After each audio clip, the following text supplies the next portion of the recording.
আসসালামু আলাইকুম। ক্লাস 7-এর ইতিহাসের অনলাইন ক্লাস শুরু হচ্ছে। গত ক্লাসে দেখো তোমাদের আলোচনা করা হয়েছিল গৌড়রাজ বা গৌড়াধিপতি শশাঙ্কের কৃতিত্ব নিয়ে। তাহলে গৌড়াধিপতি শশাঙ্কের কৃতিত্ব আমরা আলোচনা করেছি গত ক্লাসে। পয়েন্টসগুলো একবার রিমাইন্ড করে দিই। যে সমস্ত পয়েন্টসগুলো নিয়ে আলোচনা করা হয়েছিল গৌড়রাজ শশাঙ্কের কৃতিত্ব বা গৌড়াধিপতি শশাঙ্কের কৃতিত্ব, সেই পয়েন্টসগুলো হলো, প্রথমে একটা সূচনা দেওয়া হয়েছিল গৌড়াধিপতি শশাঙ্ক কে ছিলেন সে সম্পর্কে একটা সূচনা। তারপরে দেখো 1 নম্বর পয়েন্টসে ছিল উপাদান, কোথা থেকে আমরা শশাঙ্ক সম্পর্কে জানতে পারি। সেখানে আলোচনা করা হয়েছিল বানভট্টের হর্ষচরিত, হিউয়েন সাংয়ের সিউকি এবং বৌদ্ধ গ্রন্থ আর্য মঞ্জুশ্রী মূল গল্প থেকে আমরা গৌড়াধিপতি শশাঙ্ক সম্পর্কে জানতে পারি। তারপর শশাঙ্কের রাজ্য বিস্তার, স্বাধীন সার্বভৌম রাজ্য প্রতিষ্ঠা, মৈত্রী জোট গঠন, শশাঙ্ক হর্ষবর্ধন দ্বন্দ্ব, গৌড়তন্ত্র, ধর্মীয় বিশ্বাস এবং সর্বশেষে মূল্যায়ন সম্পর্কে আলোচনা করা হয়েছিল। আজকে আমরা প্রথমে যেটা আলোচনা করব 1 নম্বরে, সেটা হলো মাৎসনাই। মাৎসনাই শব্দটি যদি আক্ষরিক অর্থ হয় তাহলে হবে মাছের ন্যায় আচরণ। মাৎসনাই আক্ষরিক অর্থ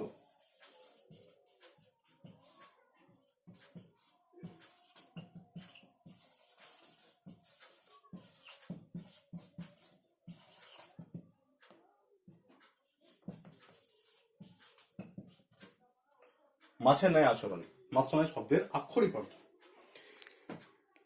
দেখো তোমাদের এগুলো টিকা পড়ে 3 নম্বরে।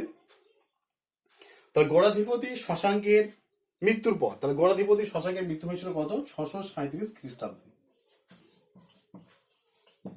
637 খ্রিস্টাব্দে গৌড়াধিপতি শশাঙ্কের মৃত্যু হয়েছিল। গৌড়াধিপতি শশাঙ্কের মৃত্যুর পর প্রায় 113 বছর, তাহলে 637-এর সঙ্গে 113 যদি যোগ দেওয়া হয় কত হবে? 750 খ্রিস্টাব্দ। গৌড়াধিপতি শশাঙ্কের মৃত্যুর প্রায় 113 বছর ধরে বাংলায় যে অরাজক পরিস্থিতির সৃষ্টি হয়েছিল তাকে বলা হয় মাৎসনাই। তাহলে দেখো আরেকবার সূচনাটা। তাহলে 637 খ্রিস্টাব্দে গৌড়াধিপতি শশাঙ্কের মৃত্যু ঘটছে। তাহলে গৌড়াধিপতি শশাঙ্কের মৃত্যুর 113 বছর, ঠিক আছে? তাহলে 113 বছর ধরে বাংলায় যে অরাজক অবস্থার সৃষ্টি হয়েছিল তাকেই এক কথায় বলা হয় মাৎসনাই। যদি 1 নম্বরে প্রশ্ন পড়ে মাৎসনাই কি, তখন তোমাকে এটাই লিখতে হবে যে গৌড়াধিপতি শশাঙ্কের মৃত্যুর পর, তাহলে মৃত্যু হয়েছিল কত? 637 খ্রিস্টাব্দে। মৃত্যুর পর প্রায় 113 বছর বাংলায় যে অরাজক পরিস্থিতির সৃষ্টি হয়েছিল তাকে বলা হয় মাৎসনাই। এবার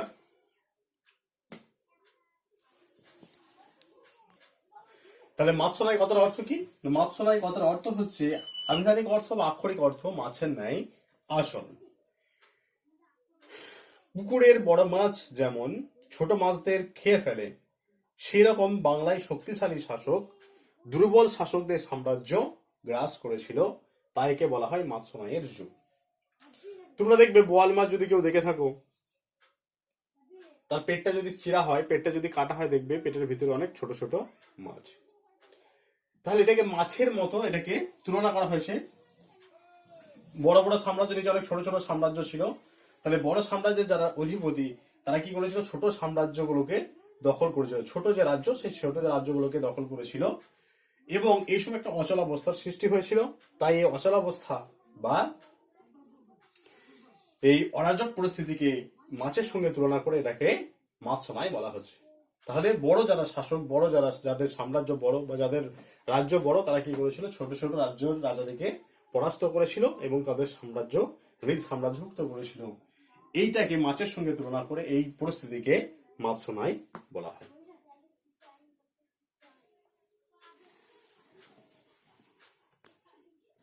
এবার দেখবো আমরা মাৎসনাই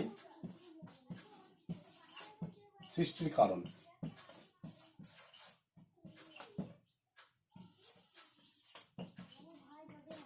মাৎসনাই সৃষ্টির কারণ 637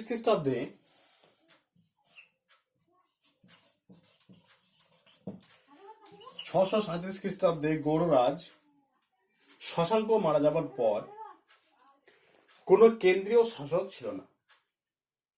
কেন্দ্রীয় শাসকের অস্তিত্ব ছিল না। যেহেতু কেন্দ্রীয় শাসকের অস্তিত্ব ছিল না, তাই সবল বা শক্তিশালী যারা শাসক, তারা দুর্বল শাসকদের রাজ্যকে গ্রাস করে তারা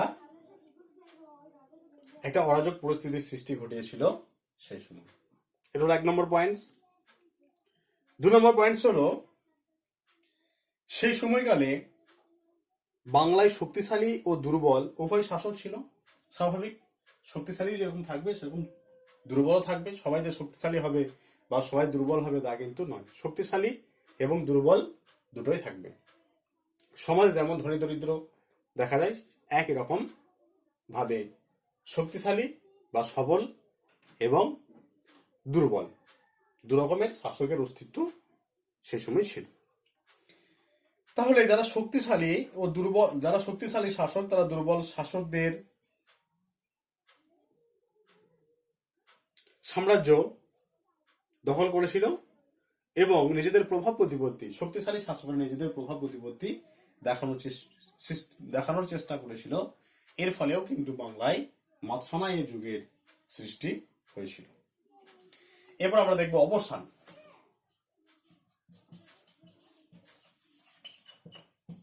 মাৎসনায় যুগে কিভাবে অবসান ঘটল। 750 খ্রিস্টাব্দে বাংলার জনগণ গোপাল নামে একজন সামন্তকে রাজা বলে স্বীকার করলে বাংলায় মাৎসনায় যুগের অবসান ঘটে। 750 খ্রিস্টাব্দে গোপাল নামে এক সামন্ত প্রভুকে রাজা বা শাসক নির্বাচন করলে বাংলায় মাৎসনায় যুগের অবসান ঘটে। তাহলে দেখো, এটা তোমাদের টিকা পড়ে মাৎসনায়ের যুগ বা মাৎসনায়, তখন তোমাকে 3 নম্বরে যদি পড়ে তাহলে এইভাবে সমস্ত পয়েন্টস গুলো লিখতে হবে। আর যদি 1 নম্বরের পরে তখন তোমাকে বলতে হবে যে গৌড়াধিপতি শশাঙ্কের মৃত্যুর পর 637 খ্রিস্টাব্দে মৃত্যু হয়েছিল। গৌড়াধিপতি শশাঙ্কের মৃত্যুর প্রায় 113 বছর বাংলায় যে অরাজক পরিস্থিতির সৃষ্টি হয়েছিল তাকে বলা হয় মাৎসনায়ের যুগ। আর যদি 3 নম্বর পরে এটা লেখার পর তোমাকে লিখতে হবে মাৎসনায় কথার অর্থ কি। মাৎসনায় কথার অর্থ বলেছি যে আবিধানিক অর্থ হচ্ছে মাছের ন্যায় আচরণ। পুকুরের বড় মাছ যেরকম ছোট মাছদের খেয়ে ফেলে, বাংলা একই রকমের পরিস্থিতি হয়েছিল সেই সময়। যারা বড় শাসক তারা ছোট ছোট শাসকদের রাজ্যকে গ্রাস করে নিজেদের সাম্রাজ্য বাড়াতে চেষ্টা করেছিল এই সময়, এবং এই সময় অচলাবস্থা বা অরাজক পরিস্থিতির সৃষ্টি হয়েছিল। তাই একে বলা হয় মাৎসনায়ের যুগ। আর মাৎসনায় সৃষ্টির কারণটা বলবে, আর শেষে অবসান কিভাবে ঘটেছিল মাৎসনায় যুগের সেটাও বলতে হবে।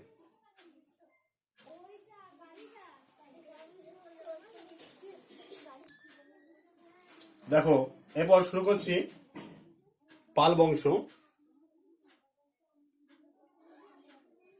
পাল বংশ কে কবে পাল বংশের সূচনা করেন? একটু আগে দেখো বলেছি 750 খ্রিস্টাব্দে গোপাল, 750 খ্রিস্টাব্দে গোপাল। তাহলে গোপাল কে ছিলেন? গোপাল ছিলেন একজন সামন্ত রাজা। শশাঙ্কের মৃত্যুর পরে বাংলায় অরাজক পরিস্থিতি থেকে রেহাই পাওয়ার জন্য বাংলার সমস্ত মানুষ এক জায়গায় একত্রিত হয়ে গোপাল নামে একজন সামন্ত রাজাকে রাজা নির্বাচিত করলে বাংলায় মাৎসনায় যুগের অবসান ঘটে। এবং এই 750 খ্রিস্টাব্দে গোপাল যে বংশের সূচনা করেছিল সেটাই পাল বংশ নামে পরিচিত। এবার প্রকৃতি পুঞ্জ বলে একটা প্রশ্ন হয় তোমাদের, প্রকৃতি পুঞ্জ কি?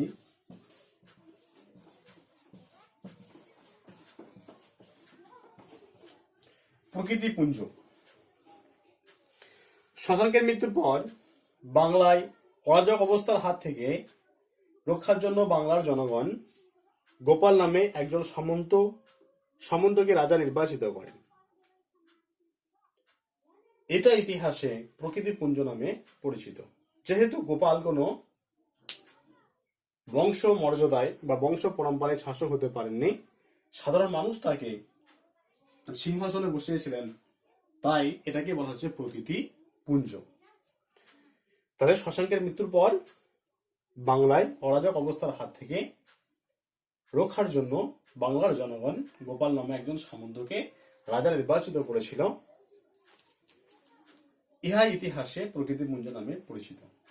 দেখো, এই গোপাল যে রাজবংশের বা পাল সাম্রাজ্যের যে প্রতিষ্ঠা করেছেন গোপাল, তিনিই কিন্তু প্রথম পাল সাম্রাজ্যের প্রতিষ্ঠা করছেন, বা তিনি নতুন একটা বংশের প্রতিষ্ঠা করছেন ইতিহাসে, যেটাই পাল বংশ নামে পরিচিত। তাই এটাকে বলা হয় প্রকৃতিপুঞ্জ।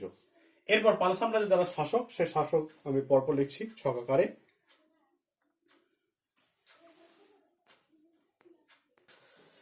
পাল বংশের উল্লেখযোগ্য যারা শাসক ছিলেন তাদের নামগুলো আমি লিখছি ছক আকারে, তোমরা একটু দেখে নাও নামগুলো। প্রথম গোপাল, 1 নম্বর আছে গোপাল।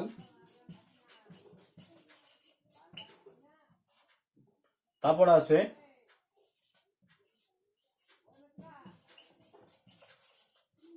ধর্মপাল। ধর্মপালের পরে আছে দেবপাল।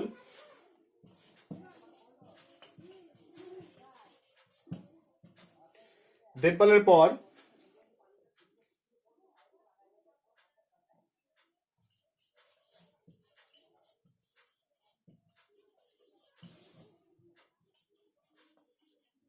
প্রথম মহিপাল, তারপর রামপাল। গোপাল, ধর্মপাল, দেবপাল, প্রথম মহিপাল এবং রামপাল।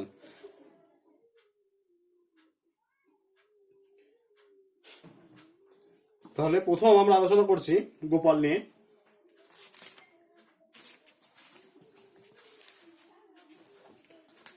গোপাল হলেন পাল বংশের প্রতিষ্ঠা। গোপাল হলেন পাল বংশের প্রতিষ্ঠাতা। খলিমপুর তাম্রশাসন থেকে জানা যায় 8ম শতাব্দীর মধ্যভাগে বাংলার জনগণ অরাজকতার অবসানের জন্য গোপালকে রাজা নির্বাচিত করলে গোপাল পাল সাম্রাজ্যের প্রতিষ্ঠা করেন এবং গোপালই হলেন পাল বংশের প্রথম প্রতিষ্ঠাতা। জনগণের স্বেচ্ছায় তিনি রাজা হয়েছিলেন। ফলে বাংলাদেশে নৈরাজ্যের অশান্তি ঘটেছিল এবং বিশৃঙ্খলা থেকে সাধারণ মানুষরা রেহাই পেয়েছিল। শুধু বাংলার ইতিহাসে নয়, সমগ্র ভারতবর্ষের ইতিহাসে এই ধরনের সামাজিক বুদ্ধি এবং রাষ্ট্রীয় চেতনার দৃষ্টান্ত বিরল। দেখো, গোপাল একজন সামন্ত ছিলেন। তাকে হঠাৎ বাংলার শাসক নির্বাচিত করলে যে দূরদৃষ্টি চেতনা থাকা দরকার, সেই দূরদৃষ্টি সম্পন্ন চেতনা গোপাল কিন্তু তার পরিচয় দিতে পেরেছিলেন তাকে শাসক নির্বাচিত করলে। তার রাজত্বকাল এবং রাজ্য বিস্তার সম্পর্কে বিশেষ কিছু জানা যায় না। তিনি সমস্ত বঙ্গদেশকে নিজের রাজশক্তিতে আনার চেষ্টা করেছিলেন এবং আনতে পেরেছিলেন। আর এই গোপাল, তিনি ধর্মের দিক থেকে ছিলেন বৌদ্ধ ধর্ম অবলম্বী। এতটুকুই আমরা কিন্তু গোপাল সম্পর্কে জানতে পারি।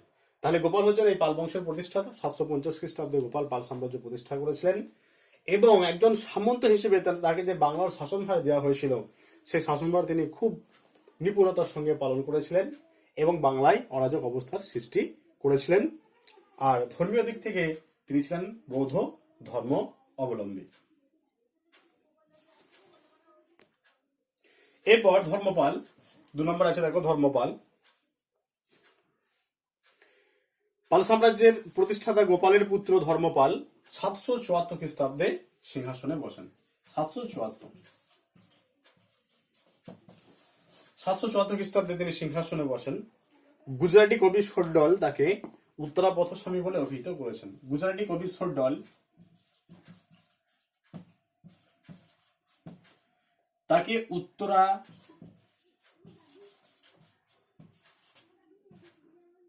পথস্বামী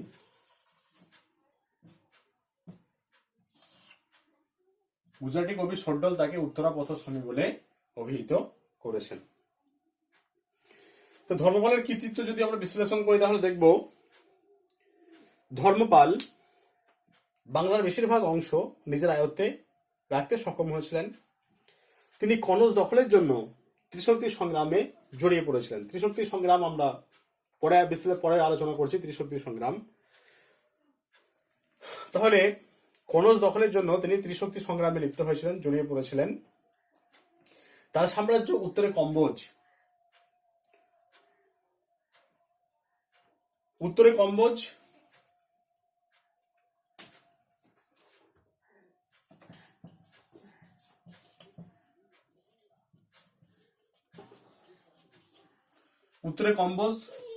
উত্তরে কম্বোজ থেকে দক্ষিণে ভোজ,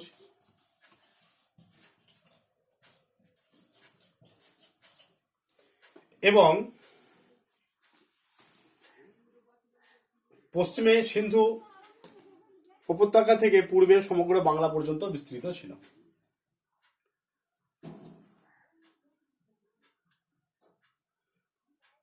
পশ্চিমে সিন্ধু থেকে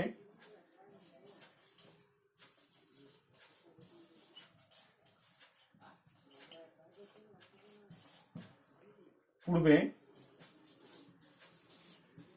সমগ্র বাংলা পর্যন্ত বিস্তৃত ছিল।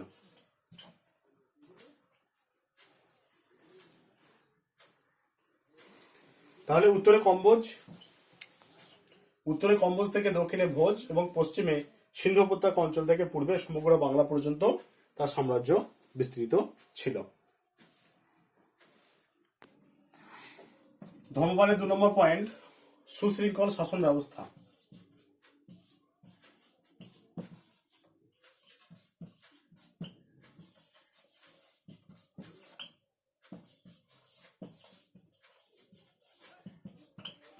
সুশৃঙ্খল শাসন প্রতিষ্ঠা।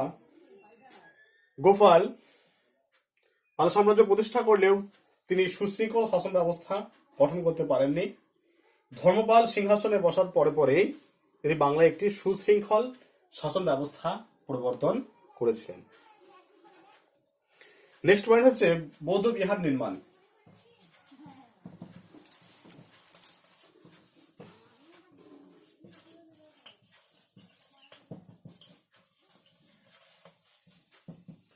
বৌদ্ধ বিহার নির্মাণ।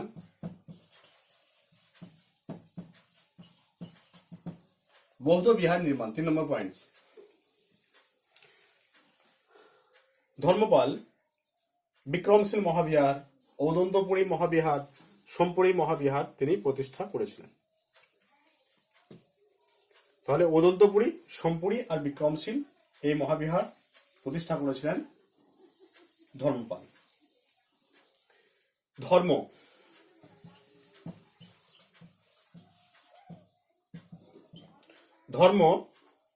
তিনি বৌদ্ধ ধর্মের পৃষ্ঠপোষক করেছিলেন।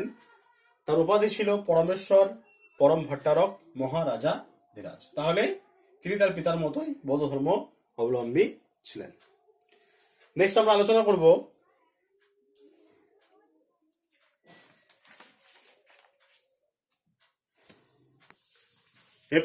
করব দেবপাল নিয়ে।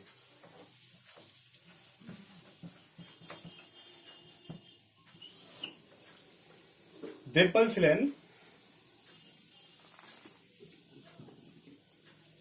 ধর্মপালের পুত্র এবং এই দেবপালই ছিলেন পাল সাম্রাজ্যের শ্রেষ্ঠ শাসক।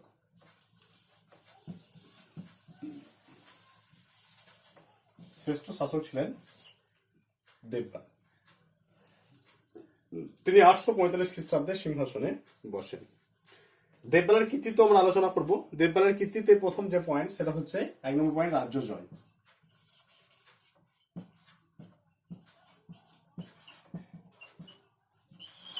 রাজ্য জয়। দেবপালের সাম্রাজ্য দক্ষিণে বিন্ধ্য পর্বত, দক্ষিণে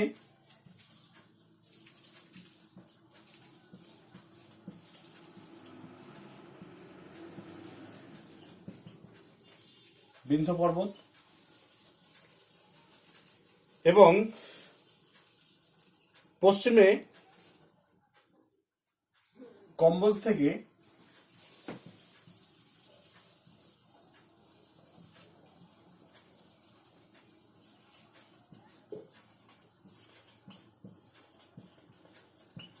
পশ্চিমে কম্বোজ, পূর্বে প্রাগজ্যোতিষপুর পর্যন্ত বিস্তৃত ছিল।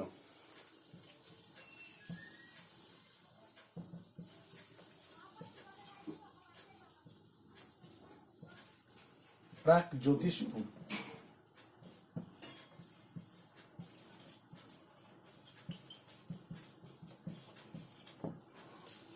তাহলে দক্ষিণে বিন্ধ্য পর্বত, পশ্চিমে কম্বোজ এবং পূর্বে প্রাগজ্যোতিষপুর পর্যন্ত তার সাম্রাজ্য বিস্তৃত ছিল। এবং দেবপালের সময় পাল সাম্রাজ্য উন্নতি চরম শিখরে আরোহণ করেছিল।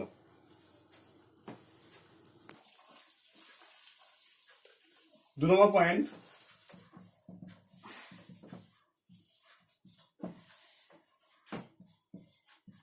সুশৃঙ্খল শাসন ব্যবস্থা।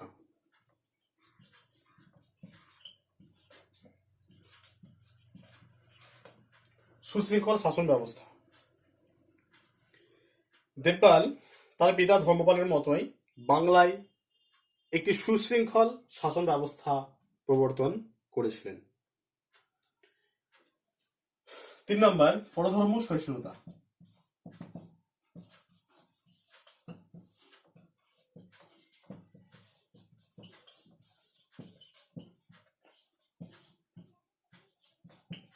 পরধর্ম সহিষ্ণুতা। দেবপাল নিজে বৌদ্ধ ধর্মের পূজারী ছিলেন, কিন্তু তিনি জোর করে তার প্রজাদের ওপর এই ধর্মকে চাপিয়ে দেননি। অতএব বলা যায় যে দেবপাল ছিলেন একজন প্রজাহিতৈষী শাসক বা পরধর্ম সহিষ্ণু শাসক। 4 নম্বর হচ্ছে বৌদ্ধ মঠ প্রতিষ্ঠা।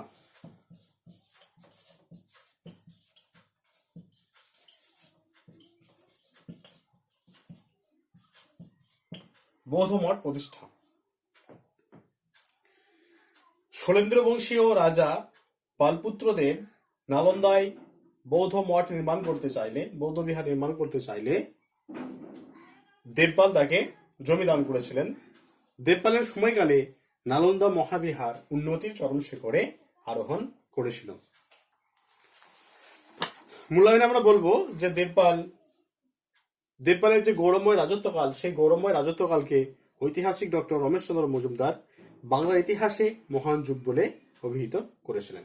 তাহলে দেবপালের পয়েন্টগুলো একবার দেখে নাও। রাজ্য জয়, সুশৃঙ্খল শাসন ব্যবস্থা। রাজ্য জয়, সুশৃঙ্খল শাসন ব্যবস্থা, পরধর্ম সহিষ্ণুতা, বৌদ্ধ মঠ নির্মাণ এবং শেষে আমাদেরকে মূল্যায়ন বর্গ সংখ্যার লিখতে হবে। সেখানে আমরা বলবো যে দেবপালের যে রাজত্বকাল, সেই রাজত্বকালকে ঐতিহাসিক রমেশচন্দ্র মজুমদার বাংলার ইতিহাসে মহান যুগ বলে অভিহিত করেছেন। এবার প্রথম মহিপাল।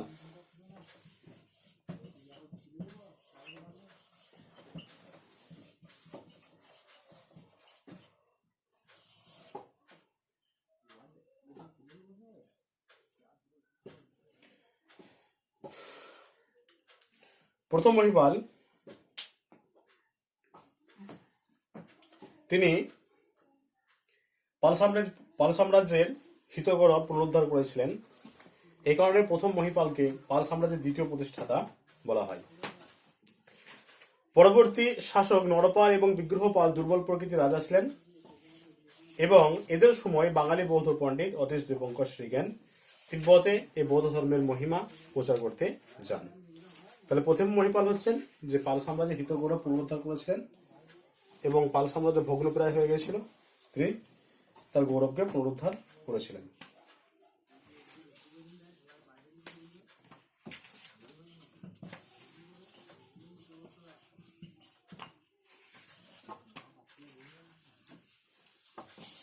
রামপাল।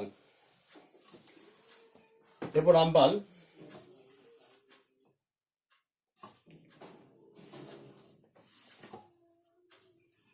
এই রামপাল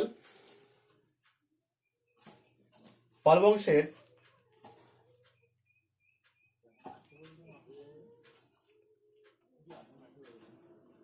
দ্বিতীয় মহিপালের সময় দিব্য বা দিব্যক বাংলায়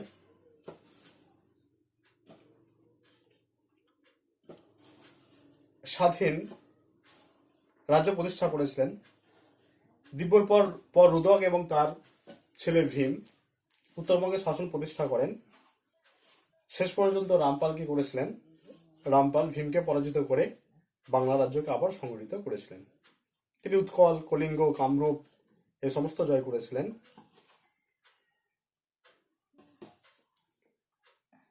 এইভাবে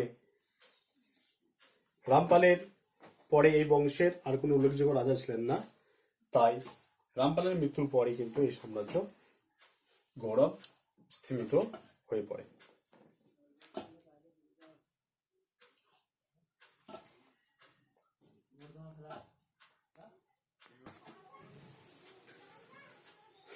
এই রামপালের পরে উল্লেখযোগ্য শাসকের অনুপস্থিতির কারণে এই পাল সাম্রাজ্য গৌরব স্থিমিত হয়ে পড়ে। পাল আমলের শাসন ব্যবস্থায় সামন্ত নেতাদের উপস্থিতি লক্ষ্য করা যায়। এইসব সামন্ত নেতাদের পাল আমলের বিবরণীতে রাজন, সামন্ত, মহাসামন্ত ইত্যাদি নামে চিহ্নিত করা হয়েছে। কৈবর্ত বিদ্রোহের সময় এরা বিশেষভাবে সক্রিয় ছিল। তাহলে আজ এখানে পর্যন্ত আলোচনা করা হলো। মাতসনের যুগ আলোচনা করেছি এবং পাল বংশের উল্লেখযোগ্য শাসক গোপাল, ধর্মপাল, দেবপাল, প্রথম মহিপাল, রামপাল এদের সম্পর্কে আলোচনা করা হলো। নেক্সট ক্লাসে আমরা সেন যুগ নিয়ে আলোচনা করব।